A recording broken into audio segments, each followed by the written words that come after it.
নমস্কাৰ মৰমবন্ধুসকল, তোমালোকৰ মৰমৰ channel Bharati education and information সকলোকে প্ৰথমতে স্বাগতম জনাইছোঁ। বৰ্ডে চাবিবা থাম্বনেইলখন চাইছা আৰু কেনেকৈ ৰিজাল্ট চেক কৰিবা সেই বিষয়ে আলোচনা কৰিম। কোনটো ৱেবছাইট মেইনলি ইম্পৰ্টেণ্ট, ঠিক আছে। চোৱা, ৰিজাল্ট চেক কৰিবৰ কাৰণে মেট্ৰিক আৰু হায়াৰ ছেকেণ্ডেৰী পৰীক্ষাৰ ৰিজাল্ট চেক কৰিবৰ কাৰণে মেইনলি কি দুটা প্ৰয়োজন বস্তু হ'ব। এটা হৈছে তোমালোকৰ মোবাইলৰ প্ৰয়োজন হ'ব, ছেকেণ্ডটো হৈছে তোমালোকৰ এডমিট কাৰ্ডখন। এডমিট কাৰ্ডখন কিয় কাৰণে প্ৰয়োজন হ'ব আহচোন চাবাচোন কেনেকৈ কিয় কাৰণে প্ৰয়োজন হ'ব। তোমালোকে স্ক্ৰীনত দেখা পাইছা এইফালে, মই তোমালোকে স্ক্ৰীনত দেখা দিছোঁ। যেতিয়া তোমালোকে ৰিজাল্ট চেক কৰিবা তেতিয়া কি বস্তু দুটা বস্তু লাগিব, এটা হ'ল ৰুল আৰু নং। ৰুল আৰু নং দুটা যেতিয়া তোমালোকে লিখিবা তাৰপিছত তোমালোকে এই চাৰ্চ অপশ্যন বা এণ্টাৰ অপশ্যন বুলি থাকিব, তাত ক্লিক কৰাৰ লগে তোমালোকৰ মাৰ্কশ্বিটখন ডাউনলোড কৰিব পাৰিবা। আৰু এই মাৰ্কশ্বিটখন তোমালোকে কি PDF পাবা, আৰু সেই PDF মাৰ্কশ্বিটখন লৈয়ে তোমালোকে কি কৰিব পাৰিবা এডমিশ্যনবোৰ ল'ব পাৰিবা। BA ৰ কাৰণে ল'ব পাৰিবা আৰু তোমালোকে হায়াৰ ছেকেণ্ডেৰী ফাৰ্ষ্ট ইয়েৰৰ কাৰণে এডমিশ্যন ল'ব পাৰিবা। এতিয়া কোনটো ৱেবছাইট মেইনলি ইম্পৰ্টেণ্ট আহোঁ চাওঁ। চোৱা, মোৰ লগত এখন যোৱা বছৰৰ নটিফিকেশ্যন এখন আছে, আৰু এই যোৱা বছৰ নটিফিকেশ্যনত কেতিয়া ৰিজাল্ট দিছিল, যোৱাবাৰ মানে হায়াৰ ছেকেণ্ডেৰী পৰীক্ষাৰ ৰিজাল্ট কি আছিল 27 জুনত দিছিলে ৰিজাল্ট, ঠিক আছে। 27 জুনত দিছিলে ৰিজাল্ট ৰাতিপুৱা 9 বজাত। এতিয়া ইম্পৰ্টেণ্ট বুলি মই কওঁ, ইম্পৰ্টেণ্ট ৱেবছাইট কোনটো হ'ব বাৰু, ঠিক আছে।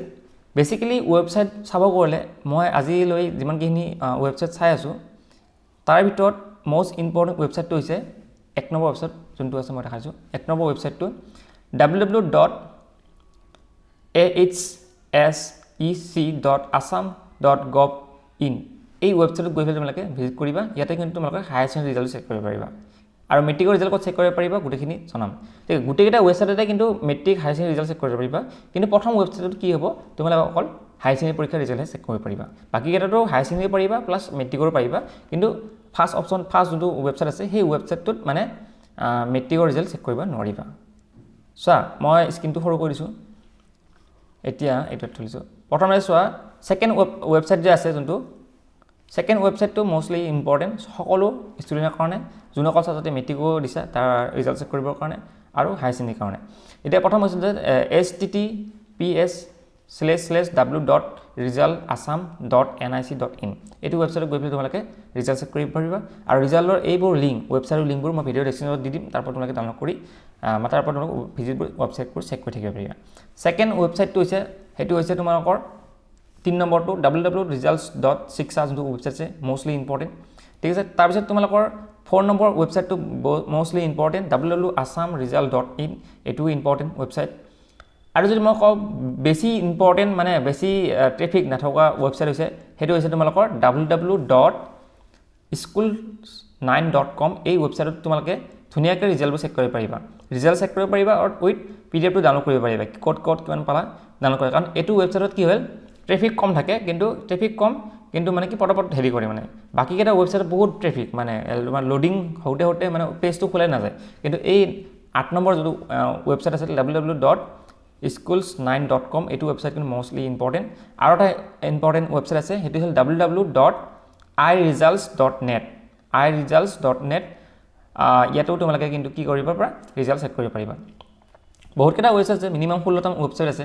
16টা ৱেবছাইট চোৱাৰ প্ৰয়োজন নাই, বাকী মই দৰকাৰ হ'লে মই 16টা ৱেবছাইটৰ লিংক মই ভিডিঅ' ডেছক্ৰিপশ্যনত দি দিম, হা, ঠিক আছে।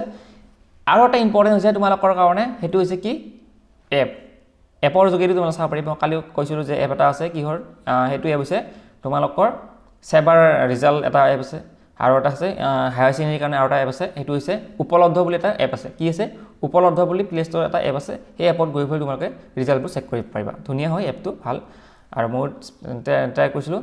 আৰু ইয়াতে ধুনীয়াকৈ দিয়া আছে যে তোমালোকৰ ৰিজাল্টটো ৰিচেকিঙৰ কাৰণে, সেইটো বাৰু মই পিছত আলোচনা কৰিম। যদি কোনোবা ল'ৰা ছোৱালী ভাবিছা মোৰ ভবামতে ৰিজাল্টবোৰ পোৱা নাই, মই ৰিচেকিং কৰিম বুলি ভাবিছা, তোমালোকে সেইটোৰ কাৰণে অফিচিয়েলভাৱে আপডেট আহিব। যেতিয়া আপডেট আহিব তেতিয়া মই তোমালোকক জনাই দিম।